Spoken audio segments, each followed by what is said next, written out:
prendre du recul avec le coaching et me retirer du banc des Bayers. C'est une décision qui n'était pas du tout liée aux résultats sportifs, puisque vous en doutez, quand je ne pouvais pas rêver mieux que pouvoir arrêter cette mission de coach en laissant l'équipe et le club au plus haut niveau du basket français. C'était forcément une grosse fierté personnelle, mais c'était surtout pour un besoin de repos, de décharge mentale après 18 ans où j'ai donné, sans compter, presque jour et nuit parfois pour ce club. Voilà, j'arrive pas au bout d'une histoire, mais d'un chapitre, et il me semblait plus sage, compte tenu de cette situation, de prendre du recul et de pouvoir me ressourcer, me régénérer aussi,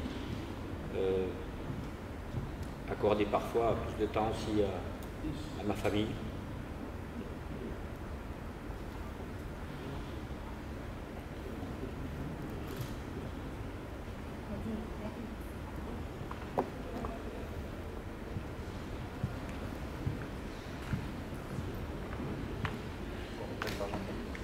Excusez-moi.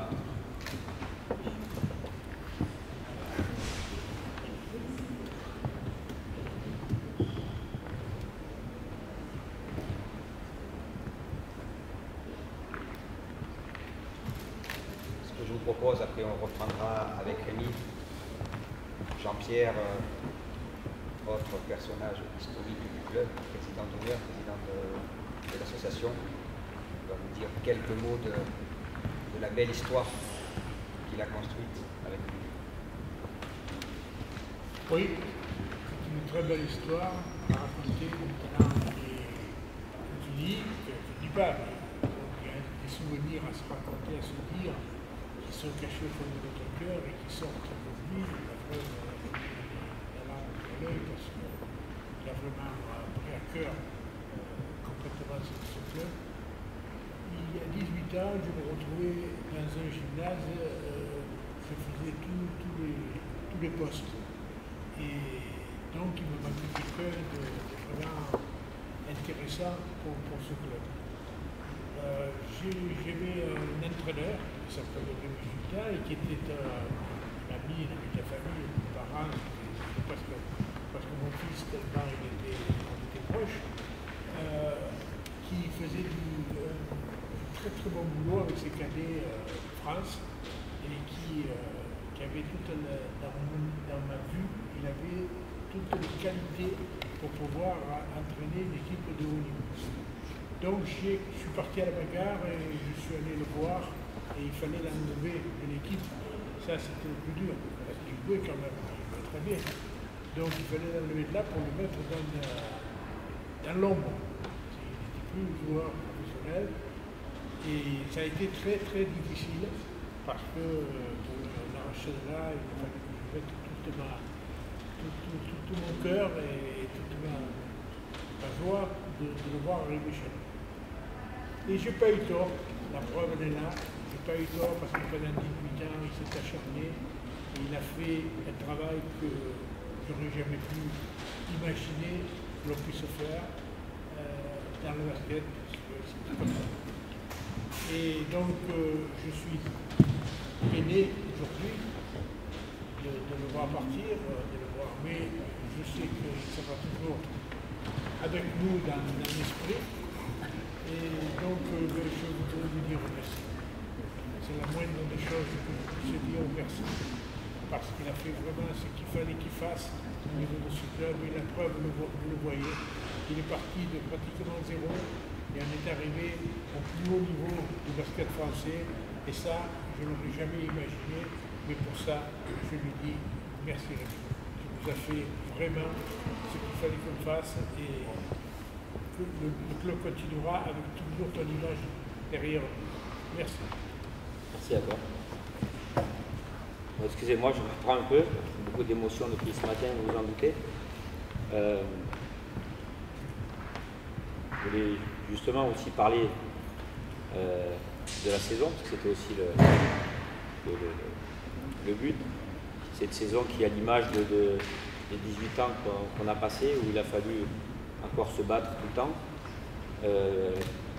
On partait déjà, vous saviez, qu'un handicap en étant forcément le plus petit budget de la division, mais comme souvent depuis ces 18 années, on a toujours su, grâce à l'état d'esprit, à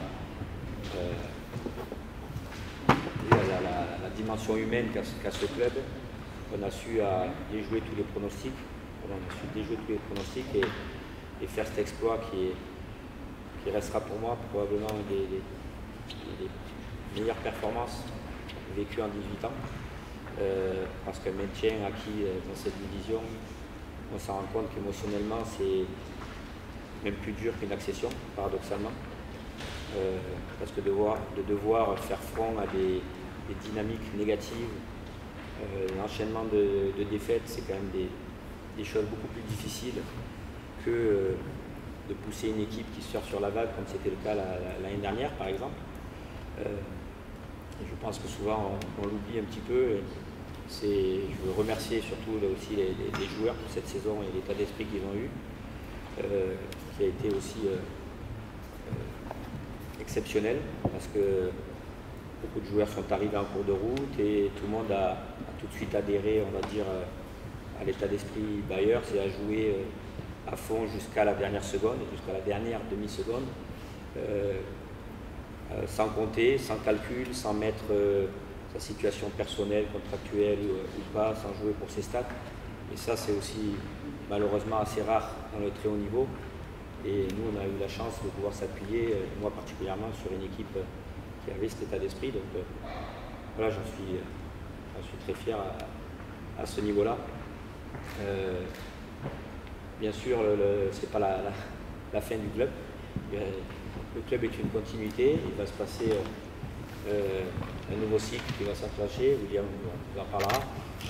Voilà, moi je voulais surtout, encore une fois, je suis content de sortir finalement la tête haute et pas terminer mon bout de chemin en tant que coach avec les Bayers sur un échec sportif, même s'il aurait été, je pense, plus que compréhensible vu tout ce qu'on a vécu.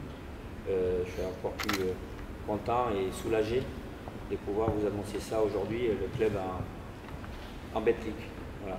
Donc je veux remercier avant tout mes parents qui sont présents, puisque c'est eux qui m'ont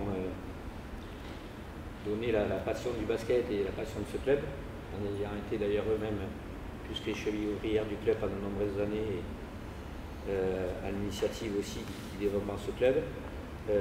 Bien sûr, en deuxième lieu, remercier Jean-Pierre, qui a eu la bonne ou mauvaise idée de me demander il y a 18 ans de faire une pause de joueur pour prendre les rênes de l'équipe.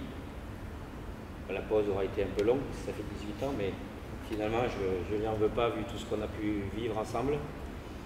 Je souhaite à tout coach d'avoir un président